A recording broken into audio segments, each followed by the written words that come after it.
I had a vision. I saw a dark and stormy ocean. In that ocean, I thought I saw multitudes of poor human beings plunging and floating and shouting and shrieking, cursing and struggling and drowning.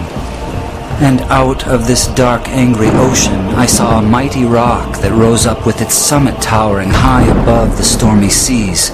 And all round the base of the rock, I saw a vast platform.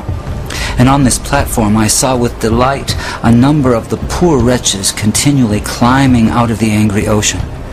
And I saw that some of those who were already safe on the platform were fervently helping the poor creatures still in the angry waters to reach safety. But something puzzled me. Although they had all been rescued at one time or another from the ocean, nearly everyone seemed to have forgotten all about it. Anyway, the memory of its darkness and danger no longer troubled them. And what was equally strange and perplexing to me was that most of these people did not seem to have any care, that is, any agonizing care, about the poor perishing ones who were struggling and drowning right before their eyes. But then I saw something wonderful. I saw a great being from above come straight from his palace, right through the dark clouds. And he leapt right into the raging sea among the drowning people. And there I saw him toiling to rescue them until the sweat of his great anguish ran down in blood. And he was continually crying to those already rescued, to those whom he had helped with his own bleeding hands, to come and help him in the painful and laborious task of saving the lost.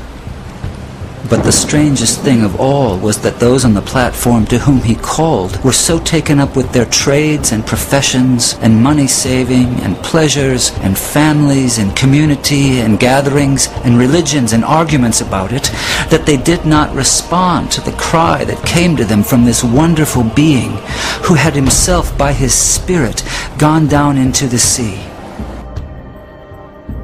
And so the multitude went on struggling and shrieking and drowning in the darkness.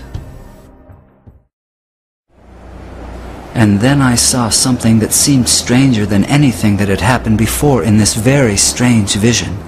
Those whom this wonderful being cried out to come and help him in his difficult task were always praying and crying to him to come to them. Some wanted him to come and stay with them and spend his time and strength in making them happier. Others wanted him to come and take away various doubts and misgivings they had concerning the truth of some letters which he had written them. Others wanted him to come and make them feel more secure on the rock, so secure that they would be totally sure they would never slip off again.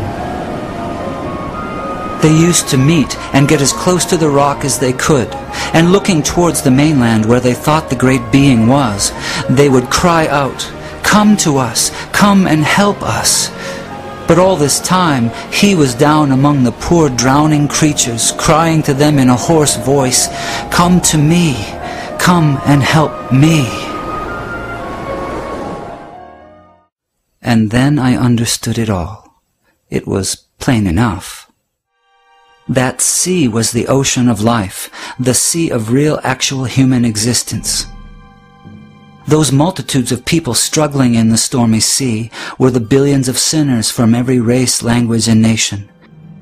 That great sheltering rock was Calvary, the place of the cross, and the people on it were those who had been rescued from sin and hell and who professed to be followers of Jesus Christ.